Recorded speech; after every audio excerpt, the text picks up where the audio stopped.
The sun is going down over a dusty road in ancient Italy. A Roman soldier sits on a stone by the roadside. He has been marching for 11 days. His sandals are worn thin. His shoulders ache from the weight of his pack. He is hungry. There is no fresh meat. The bread ran out 2 days ago. The nearest town is still far away. He reaches into a small leather pouch tied to his belt. Inside, there is no gold, no silver, just a handful of small, round, pale beans, dried chickpeas. He soaks them in water from his flask. He builds a small fire, and within the hour, he is eating a warm, filling meal beside the road. Tomorrow, he will march again, and the empire he serves, one of the greatest empires the world has ever known, will keep moving forward. Because of a bean, not a feast, not a banquet, a bean. Here is the strange truth about history. We remember the emperors, the generals, the golden palaces. But empires were not built by kings alone. They were built by millions of ordinary people, farmers, soldiers, mothers, merchants, and monks. And ordinary people need to eat, every single day, no matter what. So tonight, we're going to follow one small, humble food across 10,000 years. From the first villages ever built to the markets of Egypt, from Roman army camps to desert caravans, from holy kitchens to your kitchen. And we're going to answer one question. How did one tiny bean quietly become one of history's greatest survival foods? Before empires, long before Rome, before Egypt, before writing, or money, or kings, there was hunger. Picture a hillside in the Fertile Crescent, the curved strip of land that runs through the modern Middle East. It is more than 10,000 years ago. A small band of people moves across the slope, searching for food. They are hunter-gatherers. Every meal is a gamble. Some days the hunt goes well, some days it doesn't. When winter comes, or the herds move on, people go hungry. Sometimes, people die. Then, slowly, something changes everything. These people begin to notice the plants around them. They notice which seeds can be gathered and stored and, most importantly, planted. They stop chasing food, they start growing it. This is the birth of farming. And it is here, in these first fields, that our story truly begins. Because growing among the wild grasses of these hills is a small, scrubby plant. Its seed pods are tiny. Inside each pod sit 1 or 2 small, wrinkled beans. The wild chickpea. It doesn't look like much, but the first farmers notice something remarkable about it. The beans keep. Grain can rot. Fruit spoils in days. Meat turns bad almost overnight. But a dried chickpea, it can sit in a clay jar for months, even years. And when you finally cook it, it still fills your belly. For people who live one bad harvest away from starvation, that is not a small thing. That is everything. Imagine the moment someone first discovered it. A hard winter in one of the earliest villages. The stored grain is gone. The hunting has failed. A woman digs through the back of the family storeroom and finds a forgotten basket of dried beans from 2 summers ago. She looks at them doubtfully. They are hard as pebbles, but she soaks them overnight. She boils them in the morning, and they are good. Her family eats. Her family survives the winter. And you can be sure she never forgot that basket. And neither did her children, or her children's children. Lessons like that become traditions. Traditions become a way of life. There is something else, too. Something these farmers can see with their own eyes, even if they can't explain it.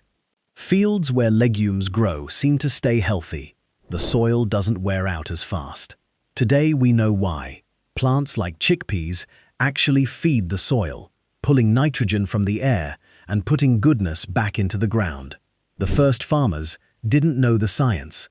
They just knew the fields liked this plant.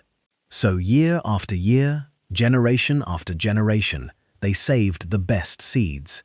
They planted them again. Slowly, over centuries, the wild chickpea became something new. Bigger seeds, easier to harvest, a domesticated crop. One of the very first crops humans ever tamed. But here is the question that should stop us for a moment. Early farmers tried many plants. Most were forgotten. Most disappeared. So why did people keep planting this one tiny bean, generation after generation, for 10,000 years? To find the answer, we have to follow the chickpea into the world's first great civilization, Mesopotamia, the land between two rivers. Mesopotamia, modern-day Iraq, is where villages grew into towns, and towns grew into the first cities on Earth.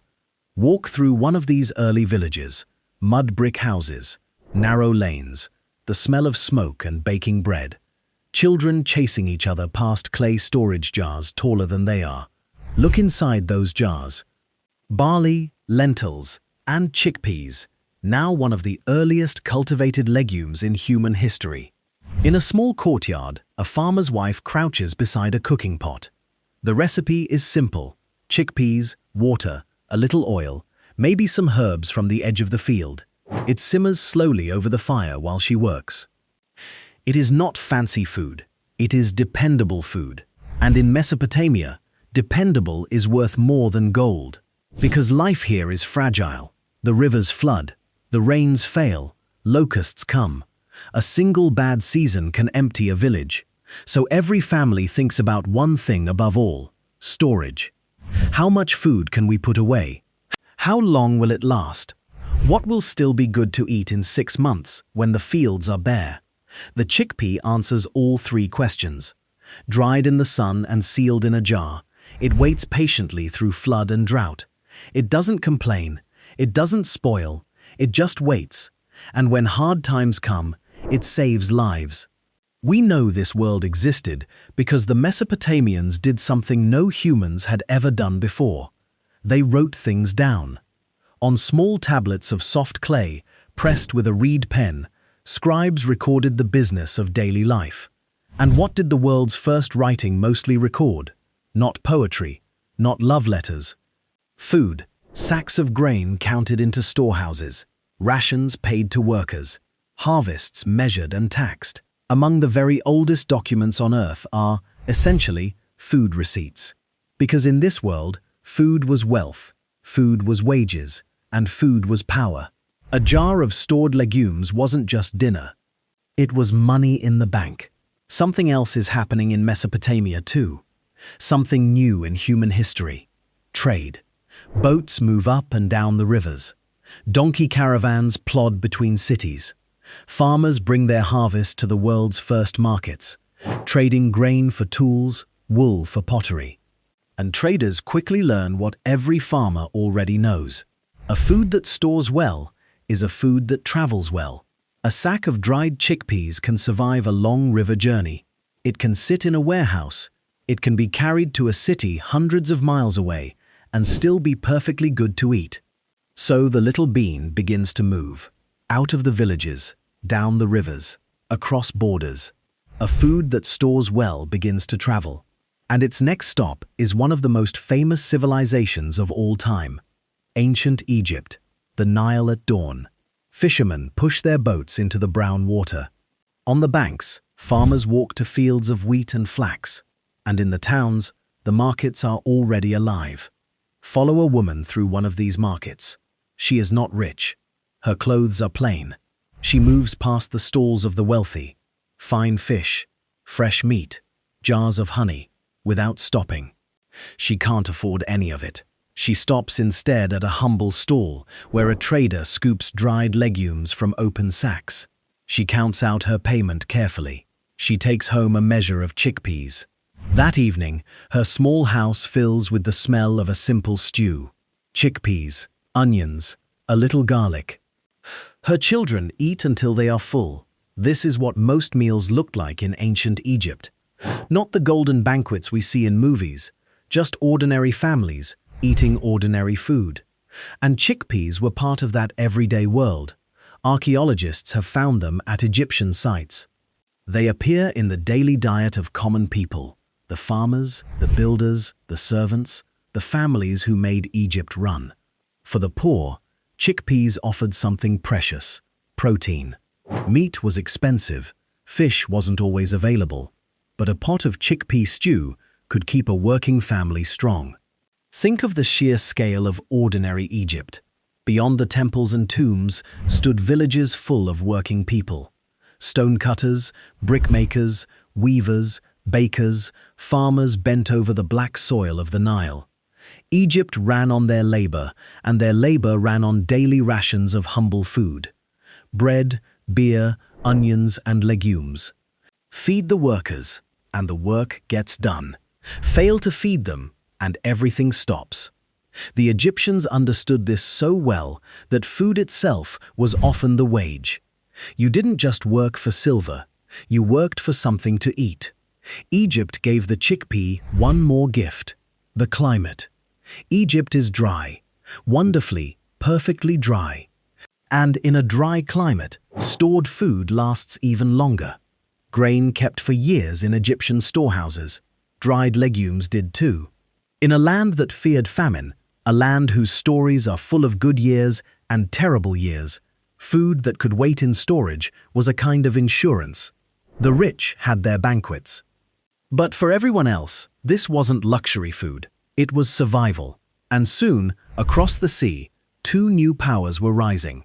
Powers that would take this survival food and carry it farther than ever before. Greece and Rome. The streets of ancient Athens. Philosophers argue under the olive trees. Traders shout in the market square. And on the street corners, vendors sell one of the city's favorite snacks: roasted chickpeas, warm, crunchy, cheap. Ordinary Greeks bought them by the handful, a working person's treat, eaten while walking, shared at gatherings, even served at the end of meals. The Greeks knew this food well.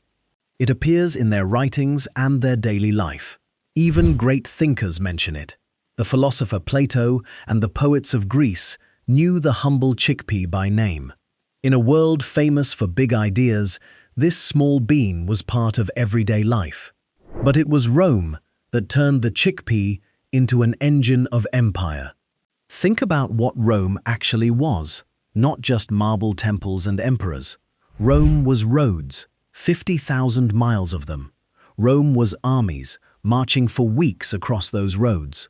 Rome was hundreds of thousands of soldiers who needed to eat every single day, in every weather, in every land. Now put yourself in charge of feeding that army. Fresh meat? It spoils in days. Fresh vegetables? They wilt and rot.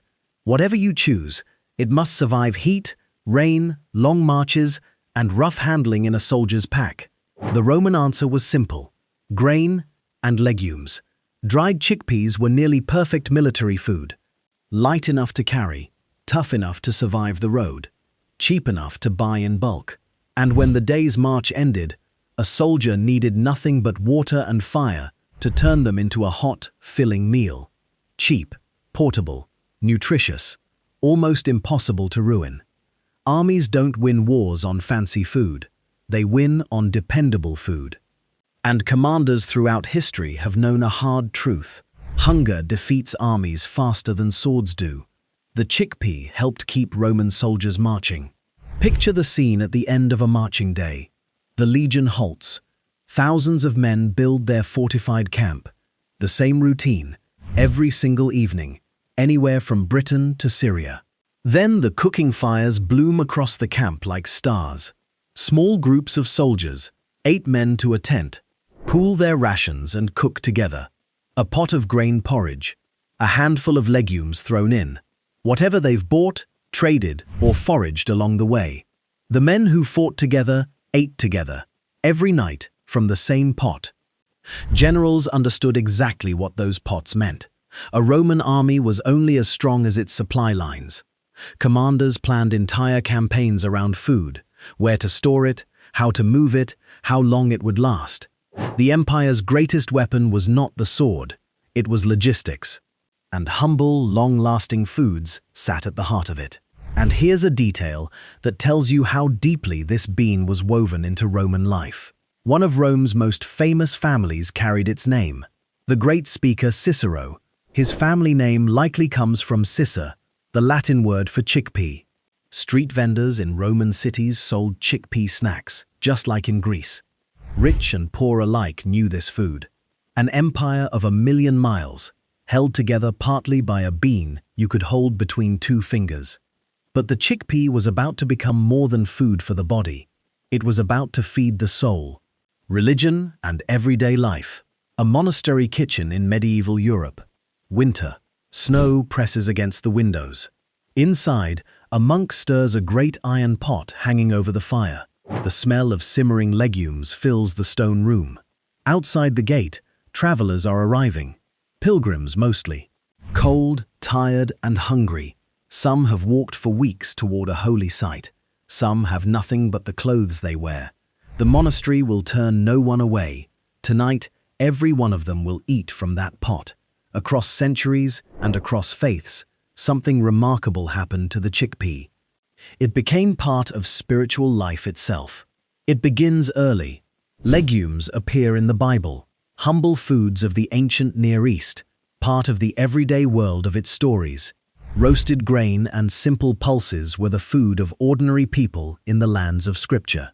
In Jewish tradition, chickpeas found a lasting place.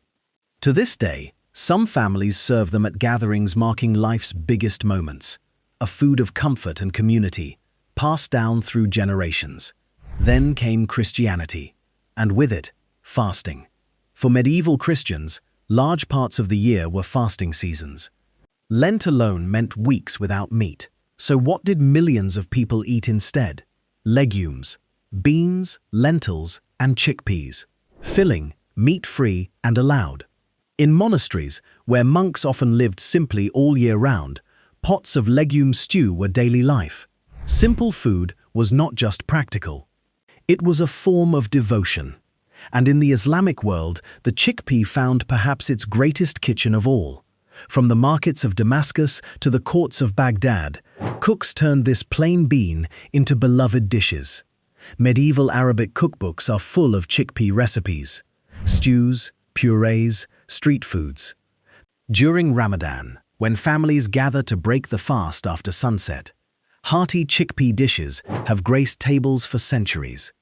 There is one more thread that ties all these faiths together: charity. Feeding the hungry is sacred in Judaism, Christianity, and Islam alike.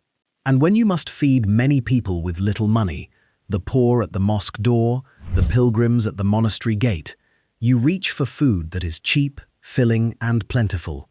You reach for the chickpea. Picture one of those pilgrims at the monastery gate. She has walked for a month. Her shoes are ruined. She carries almost nothing. But at every monastery, every hospice, every charitable kitchen along the pilgrim roads of Europe, she has been fed. Bread and a bowl of hot legume stew. Simple food, given freely, in the name of God. She will remember those meals for the rest of her life, not because they were delicious, because they were given. A soldier's ration had become a sacred meal. And all this time, the little bean kept moving, because out on the trade roads of the world, merchants had discovered exactly what Roman quartermasters knew. Some foods are born to travel. Trade routes. A camel caravan crosses a sea of sand. Dozens of animals, roped in a line, swaying under heavy loads. Silk from the east. Spices, glass, precious goods worth fortunes, and sacks of dried chickpeas. Some to sell, some to eat. Because a merchant crossing a desert faces the same problem as a Roman soldier on the march. What food can survive the journey? Fresh food dies in the desert heat within days, but dried chickpeas, they cross the desert without losing a thing. Weeks in a saddlebag under the burning sun, and they arrive as good as the day they left. This is how the chickpea conquered the world, not with armies, with caravans. Picture one merchant on that caravan. He left home 3 months ago. He has slept in caravanserais, the great walled rest houses built a day's journey apart along the trade roads. He has bargained in 4 languages. He has watched the desert swallow the horizon in every direction. Each night, when the caravan stops, the routine is the same. Unload the animals, light the fires, soak the beans, and in the morning, before the heat rises, a warm meal, the same meal his grandfather ate on these same roads. For men like him, the chickpea wasn't cargo. It was a traveling companion. Follow the roads. The Persian Empire, sprawling from India to the Mediterranean, moved goods along royal roads, and Persian kitchens embraced the chickpea, folding it into rich stews and everyday cooking. Persia became one of the great chickpea heartlands, and it still is today. Farther east, the routes we now call the Silk Road linked China to the Middle East. Along these roads traveled silk and paper, ideas and religions, and crops. Foods moved from oasis to oasis, market to market, changing every kitchen they touched. To the west, ships crossed the Mediterranean. Traders carried grain, oil, wine, and legumes between ports. North Africa's markets filled with chickpeas. The bean rooted itself deeply in the cooking of Morocco, Tunisia, and Egypt, and then it crossed into Europe through a golden doorway, Spain. When Muslim rulers governed much of Spain in the Middle Ages, they brought with them crops, farming knowledge, and recipes from across the Islamic world.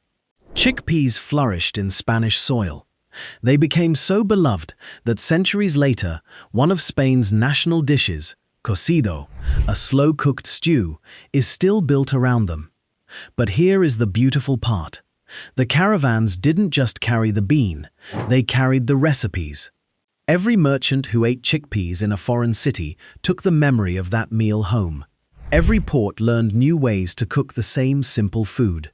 The chickpea became a traveler's language, different accents in every land, but the same words underneath. And everywhere it went, it did its quiet work. It fed people, especially in the hardest times of all, feeding empires. Let's be honest about how we picture history.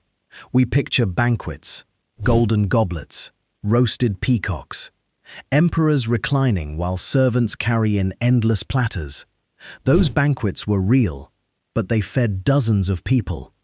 Empires held millions, so forget the palace for a moment. Come down to the village, because this is where empires actually lived or died. A drought year, somewhere in the ancient world. It doesn't matter exactly where. This scene played out 1,000 times across 100 lands. The rains failed in spring. The wheat came up thin and pale. The harvest is a fraction of what it should be. In the village, families do the grim arithmetic of hunger. How much food, how many mouths, how many months until the next harvest. And then a farmer's wife goes to the storage room and pulls out the jars from last year, the chickpeas. They kept, the way they always keep. And through the long, hungry months, those jars become the difference between a hard year and a deadly one. Chickpeas had a special talent for hard times. The plant itself is tough. It can grow in poor soil and survive on little rain, succeeding where thirstier crops fail. And once harvested and dried, it stores through the lean years. Farmers across the ancient world learned to plant it as insurance. When the wheat failed, the chickpea often didn't. Now widen the view and see how many lives this one food quietly held up.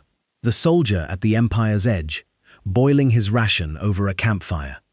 The peasant family stretching a handful of beans into dinner for 6. The monk ladling stew for a line of beggars at the gate. The caravan crew, a week from the nearest well, eating from their saddlebags. The mother in a famine year, thanking whatever gods she prays to for the jars in her storeroom. None of these people are in the history books. No statues were built for them. We don't know a single one of their names. But add them up, across every empire, across 5,000 years, and they are history. They plowed the fields, built the walls, carried the goods, raised the children, and paid the taxes that made empires possible. And a humble bean helped keep them alive to do it. Here is the truth that palaces hide. Empires don't survive on banquets. They survive on simple foods. And this simple food was about to show its final talent. Something no emperor could ever command. Around the world here is a strange puzzle. When something spreads across the world, it usually spreads as a copy. One idea, one design, one recipe, repeated everywhere. The chickpea did the opposite. It arrived in 100 lands, and in every single one, people looked at the same plain bean and invented something completely new. Nobody copied. Everybody reinvented. Watch it happen. In the Levant, cooks crushed it smooth. They folded in tahini, lemon, garlic, and a pool of golden olive oil, and created hummus, a food so beloved that entire nations still argue, passionately, over who makes it best. Same bean, but here, it became silk. In Egypt and across the Middle East, street cooks ground it with herbs, shaped it into balls, and dropped it into hot oil. Falafel, crackling outside, green and soft inside, stuffed into bread with salad and sauce, same bean. But here, it became fast food, centuries before the words existed. In India, today the largest chickpea grower on earth, it became chana, simmered in rich, spiced gravy, ground into besan flour for fritters, flatbreads, even sweets. For hundreds of millions of vegetarians, it became a pillar of daily protein. Same bean. But here, it became the backbone of an entire way of eating. In Spain, it went into the cocido pot, slow-cooked for hours with meats and vegetables, gathering whole families around Sunday tables. Same bean. But here, it became a family ritual. In Italy, bakers turned its flour into farinata, a thin, golden pancake pulled blistering hot from wood-fired ovens. In Sicily, panelle fritters were stuffed into bread rolls on street corners. Same bean. But here, it became a baker's craft. And across North Africa and the Ottoman world, tagines, harira soup, couscous, stews, the reinvention never stopped. Now ask the question this chapter is really about. Why? Why did every culture bother? Why did cooks on 4 continents keep finding new answers inside the same small bean? Because the chickpea gave them something rare, total freedom. It has a gentle taste that welcomes any spice. It can be a paste, a flour, a fritter, a stew, a snack. It costs almost nothing. It never runs out. Most foods tell the cook what to do. The chickpea asks the cook, "What do you want me to be?" 1,000 cultures gave 1,000 answers, and every answer became someone's taste of home. 1 bean, 100 civilizations, 0 copies. That may be the chickpea's greatest survival trick of all. It didn't just travel to every kitchen on Earth. It let every kitchen make it their own. Which brings us, at last, to one final kitchen. Yours. The modern kitchen. Open a pantry. Any pantry. Almost anywhere in the world. Look on the shelf. There it is, a can of chickpeas. Or a bag of dried ones in a jar. Pale and round and patient. Exactly the way they sat in clay jars in Mesopotamia 5,000 years ago. Pick up that can and you are holding the end of an unbroken chain. Mesopotamia, where farmers first filled their storage jars. Egypt, where mothers stirred simple stews for their children. Rome, where soldiers carried it down 50,000 miles of roads. Persia, where cooks folded it into royal and humble kitchens alike. The trade routes, where camels carried it across deserts to every corner of the old world. And now, the modern supermarket. Fluorescent lights, stacked shelves, the same bean. Here is what should amaze you. In a world where everything changes, where empires rose and fell, where languages died and were born, where the map was redrawn 100 times, almost nothing about the chickpea has changed. It still stores for years. It still costs little. It still turns water and fire into a filling meal. It still feeds the ordinary people of the world, from Delhi to Damascus to Detroit. Only the world around it has changed. And strangely, our changing world is turning back to this ancient food. As people search for protein that doesn't cost the earth, plant-based, affordable, sustainable, scientists and farmers keep arriving at the same answer our ancestors found 10,000 years ago. A crop that feeds the soil instead of draining it. A plant that survives on little water. A food that keeps. The future of food, it turns out, looks a lot like its past. So tonight, somewhere, a family is opening a can of chickpeas for dinner. It will take them 30 seconds. They won't think about it at all. But that same food once crossed deserts on the backs of camels. It fed Roman soldiers on the long roads of empire. It filled the kitchens of Egyptian mothers. It traveled with merchants from sea to sea. It sustained pilgrims at monastery gates. It survived droughts that destroyed everything around it. And it reached, at last, the shelf above your counter. History remembers emperors, generals, and kings. Their names are carved in stone, but they could never have ruled alone. Behind every empire stood millions of ordinary people, planting, building, marching, praying, surviving. And for thousands of years, one humble little bean quietly helped keep them alive. At the start of this story, we asked how this little bean survived 10,000 years of history. We had it backwards. It's how history survived.